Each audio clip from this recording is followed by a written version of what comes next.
मानव संपदा पोर्टल पर पेरोल पर अटेंडेंस को कैसे भरें, लीव कैसे जोड़ें, लीव कैसे हटाएं, लॉक कैसे करें, इन सभी जानकारी के लिए यदि आपने एक लीव ली है तो कैसे जोड़ें, आपने एक से ज़्यादा लीव ली है तो कैसे जोड़ें या हटाएं, यदि कोई लॉक होने से पहले यदि आपकी कोई समस्या है तो उसको लॉक करने से पहले क्या करें, उन सभी जानकारी के लिए आप वीडियो में अंत तक जरूर बने रहें। और साथ ही यदि कोई समस्या फिर भी आपकी रह जाती है तो आप हमें कमेंट जरूर करें। तो शुरू करते हैं इस वीडियो को। हेलो दोस्तों, नमस्कार। आप देख रहे हैं डेली गुरु यूट्यूब चैनल। सबसे पहले हम एक काम कर लेते हैं कि अपने मोबाइल में गूगल क्रोम, जो क्रोम ब्राउज़र है, इसको ओपन कर लेते हैं। अब आपको ये लग रहा होगा कि केवल क्रोम ओपन करने को ही क्यों बोला जा रहा है। तो देखिए, क्रोम ब्राउज़र जनरली सभी मोबाइल फ़ोन्स में होता है, इसलिए मैं इसका प्रयोग करता हूं और सबसे बेटर भी है।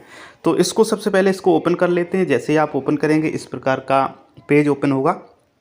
अब इसको क्या करेंगे, हम ऊपर 3 डॉट्स जो आप देख पा रहे होंगे यहाँ पर जाएंगे और यहाँ पर क्लिक करेंगे। जैसे ही क्लिक करेंगे एक बार खुलेगा और उस बार में हम आ जाएंगे यहाँ पर, यानी कि डेस्कटॉप साइट मोड जो लिखा हुआ है यहाँ पे आकर के, और ये छोटा बॉक्स बना है इसको हम टिक कर देंगे। जैसे ही आप टिक करेंगे वैसे ये यानी कि आपका जो ब्राउज़र है वो डेस्कटॉप मोड में ओपन हो जाएगा।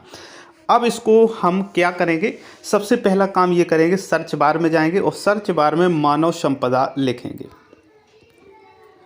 मानव संपदा जैसे ही आप लिखेंगे तो यदि आप उत्तर प्रदेश से हैं तो मानव संपदा लिख करके सर्च करेंगे तो ये वेबसाइट आपके सामने काफ़ी ओपन होगी। इनमें से फर्स्ट वाली वेबसाइट को आप क्लिक कर देंगे। जैसे ही फर्स्ट वेबसाइट को क्लिक करेंगे आपको होम पेज मिल जाएगा। अब आपको जब ये होम पेज मिल जाएगा, अब यहाँ से जो मेन प्रोसेस है वो शुरू होता है। अब यहाँ से क्या करेंगे, हम अपने इस फ़ोन को इसका मोड चेंज कर लेंगे, यानी कि लैंडस्केप मोड में इसको कर लेंगे। तो जैसे ही आप करेंगे वैसे ही इस प्रकार से आपको शो होगा। इस प्रकार से आप ब्राउज़र आपको शो होने लगा, यानी कि मोबाइल को आप बेड़ा कर सकते हैं, सीधी भाषा में कहें, वाइड में चौड़ाई में रख लें। अब यहाँ पे फिर से जाएंगे हम, जो 3 डॉट्स हैं ऊपर जिन पर अभी क्लिक किया था वहीं पर जाएंगे और यहाँ पर एक बार ये देखेंगे कि डेस्कटॉप मोड में हमारा है ब्राउज़र या नहीं। तो यहाँ पर अभी मेरा ब्राउज़र है नहीं, हो सकता है आपका हो। तो यहाँ पे फिर से हम क्लिक करेंगे तो इसका लुक चेंज हो जाएगा थोड़ा सा, और ये शायद अब ये डेस्कटॉप मोड में हो गया, यहाँ पर टिक हो गया। अब यहाँ पे जो EHRMS लॉगिन लिखा हुआ है यहाँ पर जाएंगे और इसको हम क्लिक करेंगे। जैसे ही क्लिक करेंगे वैसे ही हमें कुछ बेसिक नॉलेज भरने के लिए बोलेगा। यूजर डिपार्टमेंट, सबसे पहले मैं बेसिक शिक्षा से हूँ, यहाँ पर बेसिक शिक्षा भर दिया। उसके बाद यूजर ID भरनी है, तो जो भी आपकी यूजर ID हो उसको आप यहाँ पर फिल कर दें। हम अपनी यूजर ID को फिल कर देते हैं और साथ ही साथ पासवर्ड भी भर देते हैं। तो यहाँ पर हमने दोनों चीज़ें यानी यूजर ID और पासवर्ड भर लिया है। उसके बाद में ये कैप्चा टेक्स्ट जो आप देख पा रहे होंगे, तो हमने कैप्चा टेक्स्ट भी भर लिया है। अब यहाँ लॉगिन जो आप ग्रीन कलर में देख पा रहे हैं यहाँ पर लॉगिन कर देते हैं। तो यहाँ से आप लॉगिन करके इस होम पेज पर आ जाएंगे, अपने प्रोफाइल पेज पर। यहाँ पर आपको कई एक क्वेश्चंस हैं। जैसे पहला क्वेश्चंस होगा कि हम पेरोल कैसे मैनेज करें, यानी इसको किस प्रकार से भरें, इसमें अटेंडेंस कैसे भरें, इसे लॉक कैसे भरें, और लॉक करने से पहले क्या जानकारी हमें कर लेनी चाहिए, और अटेंडेंस की जो इसमें एंट्री करना है, भरना है पेरोल में आपको, वो एक अटेंडेंस एक बार में भरें, और यदि गलती से आप पर भर गया तो उसको डिलीट कैसे करें। इन सभी प्रश्नों के उत्तर आपको इसमें मिलने वाले हैं। तो शुरू करते हैं बिना किसी टाइम को गवाए। सबसे पहले इस बार को आप देखिएगा, जो ग्रीन कलर का है उसमें वाइट कलर से लिखा हुआ है और इसमें ये पेरोल आया हुआ है, यहाँ पर आप देख पा रहे होंगे। तो बस यहीं से सब कुछ हमें करना शुरू करना है। तो ये पेरोल पर क्लिक करेंगे और जैसे ही क्लिक करेंगे तो देखते हैं, जैसे ही आप पेरोल पर क्लिक करेंगे तो 2 ऑप्शन खुलेंगे, बेसिक एजुकेशन और सैलरी स्लिप। तो यहाँ से सबसे पहले हम बेसिक एजुकेशन पर टिक करेंगे तो फिर से हमारे पास एक नया पेज ओपन होकर के आएगा। उसमें सैलरी स्लिप, अटेंडेंस और रिटायरमेंट, ये 3 ऑप्शन मिलेंगे। यहाँ पर जो हमें काम करना है वो काम करना है अटेंडेंस पर। तो अब हम अटेंडेंस पर क्लिक करेंगे। जैसे ही आप अटेंडेंस पर क्लिक करेंगे वैसे ही आपके सामने 2 ऑप्शन पुनः यहाँ पर ओपन होंगे। एक होगा फिल अटेंडेंस और दूसरा होगा लॉक अटेंडेंस। तो यहाँ पे पहले हमें फिल अटेंडेंस को समझना है और हम कोशिश करेंगे कि अच्छे से समझा पाएँ। यदि फिर भी यदि आपकी कोई क्वारी रह जाती है तो आप हमें कमेंट ज़रूर कर दें। तो सबसे पहले फिल अटेंडेंस पर क्लिक करेंगे। जैसे ही क्लिक करेंगे फिर से मेरे पास में एक नया पेज ओपन होगा यहाँ पर, और देखते हैं नए पेज में क्या आएगा। तो जब आप फिल अटेंडेंस ओपन कर लेंगे तो इस प्रकार से जो आपके डिपार्टमेंट में टीचर्स हैं उन सभी टीचर्स की यहाँ पर लिस्ट आ जाएगी, और उन टीचर्स की लिस्ट के बाद में जो अंत में आप देख पा रहे होंगे यहाँ पर ये ऑप्शन आएगा। बस यहीं से सब कुछ आपको काम करना है। तो यहाँ पर क्या क्या ऑप्शन आ रहे हैं, add edit attendance, add edit attendance सभी टीचर्स के सामने। हम आपको किसी एक टीचर के बारे में यहाँ पर फिल करके जानकारी दिखाएंगे, पूरी जानकारी पूरा सेटअप करके दिखाएंगे। फिर उसके बाद में कैसे लॉक करना है, मैं लॉक नहीं करूँगा क्योंकि यहाँ पे हम आपको डेमो दिखा रहे हैं। तो शुरू करते हैं। एक टीचर कोई हम ले लेते हैं और उनके सामने ऐड और एडिट जो आप देख पा रहे हैं यहाँ पर, इनको क्लिक कर लेते हैं। तो इनको जैसे ही आप क्लिक करेंगे तो आपके सामने एक फिर से नया पेज ओपन होगा। तो ये नया पेज हमारे सामने ओपन होकर के आ गया। तो यहाँ पे क्या क्या पॉइंट्स हैं देख लेते हैं। सबसे पहले अटैचमेंट अटेंडेंस फॉर्म, और जो कितने दिनांक से है, ये 21 जनवरी से लेकर 20 फरवरी तक, मतलब एक महीने का है, 21 से 20 तारीख तक।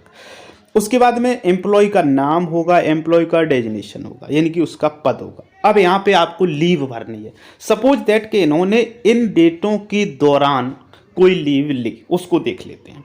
तो यहाँ से हम उस लीव को सिलेक्ट करेंगे। कहाँ से सिलेक्ट करेंगे, सबसे पहले कब से कब तक लीव ली, तो यहाँ पे जाएंगे, ये 3 डॉट्स यहाँ पर छोटे से दिख रहे हैं, यहाँ पर इसे टिक करेंगे।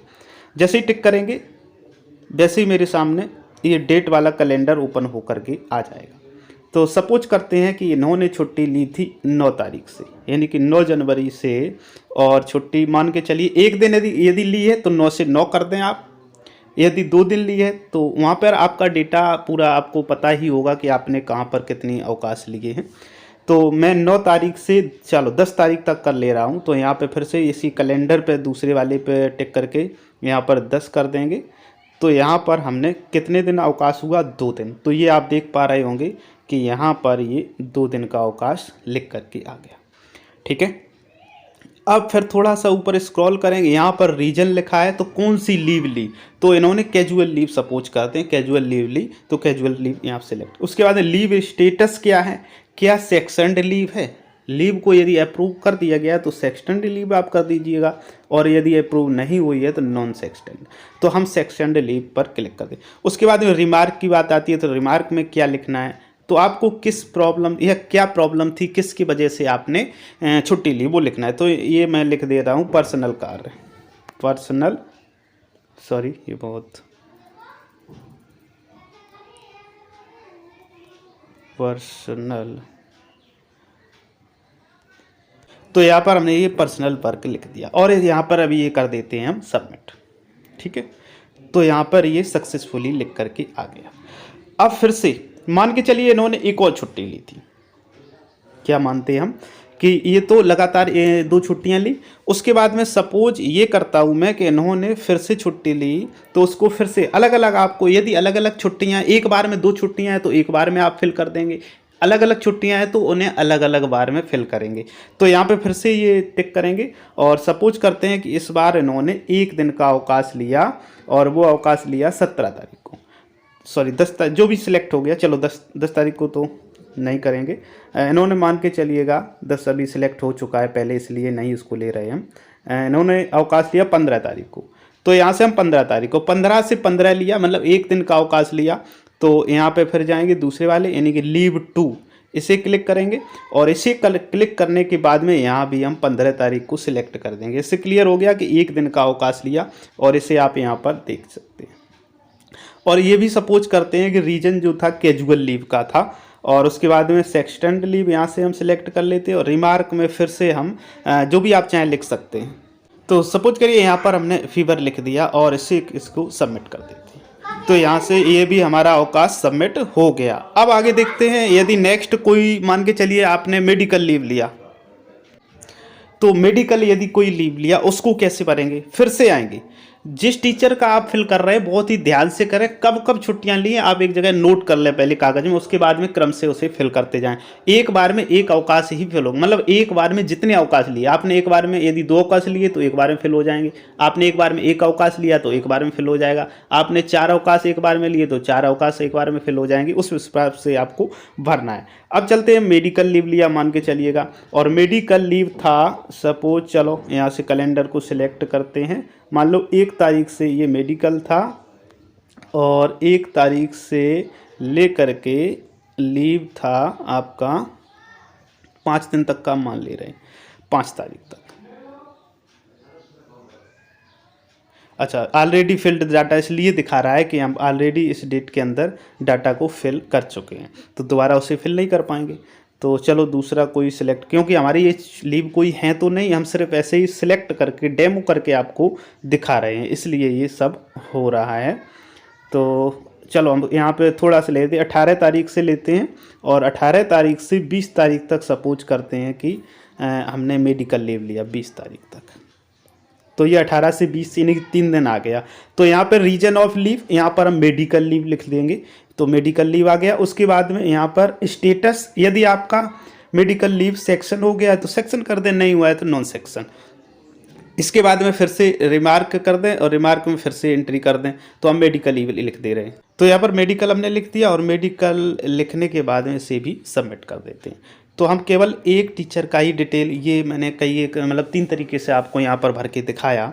तो यहाँ से ये अटेंडेंस जो अटेंडेंस भरनी थी, जी हाँ, उसको हमने भर दिया। अब क्या करेंगे, अब पुनः हम उसे चेक करेंगे लॉक करने के लिए। तो यहाँ बैक बटन आप देख पा रहे होंगे, इस पर क्लिक करेंगे, इस बैक बटन पर, मोबाइल के बैक बटन पर क्लिक नहीं करना है, यहीं पे जो रेड कलर से ये बैक बटन ऊपर आ रहा है इसको क्लिक करेंगे। जैसे इसको क्लिक करेंगे ये हमें बैक पेज पर ले जाएगा। तो बैक करके इसने यहाँ पर फिर से मुझे ला दिया, जहाँ पर आपको यदि दूसरे टीचर का यहीं से भरना है तो आप दूसरे टीचर को सिलेक्ट करने, जिस प्रकार से वहाँ पर भरा उसी प्रकार से यहाँ पर आप दूसरे टीचर के लिए भर सकते हैं। लेकिन हम दूसरे टीचर के लिए अब नहीं भर रहे हैं, फिर से यहाँ पर बैक बटन पर क्लिक करेंगे और बैक जाएंगे एक बार। यहाँ अब यहाँ पे आ गए, तो यहाँ पे हमने फिल अटेंडेंस किया था अभी, अब यहाँ पे हम करेंगे लॉक अटेंडेंस डेटा। तो यहाँ पर अब हम क्लिक करेंगे, यहाँ पर आप देख पा रहे हैं लॉक अटेंडेंस डेटा, तो इस पर क्लिक करेंगे, वैसे ही हमारे सामने एक और नया पेज ओपन हो। तो यहाँ पर ये पेज आएगा, और यहाँ पर जो हमने अभी एंट्री की, तो केवल एक टीचर के में एंट्री की है, तो वो जितने भी बार आप एंट्री करेंगे, हमने बोला जितनी भी अवकाश हैं उनको आप जैसे एंटर करते जाएंगे वैसे ही आपके सामने लिख करके आ जाएगा।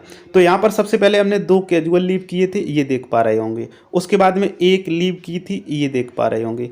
उसके बाद में हमने क्या किया था, मेडिकल लीव किया था। क्या किया था, मेडिकल लीव, और मेडिकल लीव 3 दिन था, तो ये देखो आप मेडिकल लीव देख पा रहे, ये ऊपर वाले अभी एंट्री की थी। तो इस प्रकार से सभी टीचरों की एंट्री जितनी बार आप करेंगे, जितने भी अवकाश होंगे वो क्रम से यहीं पर लिख करके आ जाएंगे। जबकि अन्य टीचर हैं उनके डेटा आप देख पा रहे होंगे यहाँ पर शून्य, क्योंकि यहाँ पर हमने कोई एंट्री नहीं की है। तो इसमें जो फिल अटेंडेंस है केवल और केवल आपको अवकाश एंट्री करने हैं, बकाया ये ऑटोमेटिक सब ले लेगा। तो यहाँ से इस प्रकार से आप भर सकते हैं। और इसके बाद में यदि आपका डिटेल पूरा सही है तो यहाँ पे आप देख पा रहे हैं लेफ्ट साइड में नीचे जो लॉक लिखा हुआ है, यहाँ से आप लॉक कर देंगे, और जैसे ही आप लॉक करेंगे तो आपका डेटा पूरा लॉक हो जाएगा। तो इस प्रकार से आपको यहाँ पर एंट्री करनी है। तो बहुत आसान तरीका है ये एंट्री करने का। अब ये जो डेटा आपने एंट्री किया है इसको डिलीट कैसे करें। अब डिलीट तो हमें करना ही पड़ेगा। मान के चलिए आपको कोई करेक्शन करना है, आपका इसमें डेटा सही एंट्री नहीं हुआ है तो आपको डिलीट करना पड़ेगा। तो कैसे डिलीट करेंगे, तो इसके लिए क्या करना होगा, तो डेटा को आप सेव करने से पहले देख लेंगे, और देखने के बाद में यदि आपने उस डेटा को डिलीट करना है, उसमें कुछ करेक्शन करना है, तो सबसे पहले क्या करेंगे, हम यहाँ पे पुनः वहीं जाएंगे, यानी कि फिल अटेंडेंस को क्लिक करेंगे, और जैसे फिल अटेंडेंस को क्लिक करेंगे तो यहाँ पे वही सभी टीचरों का डिटेल आ जाएगा। और जिस डिटेल को आपको मैनेज करना है उसी टीचर को, मान के चलिए अभी इनको किया था उन्हीं को हम क्लिक कर देंगे। जैसे आप क्लिक करेंगे तो उनका डिटेल ये ओपन होकर के आ जाएगा। और जो आपने इनका डेटा भर दिया है, आप स्क्रॉल करके ऊपर जाएंगे, नीचे ये बन के आ जाएगा attachment field, attendance field sorry.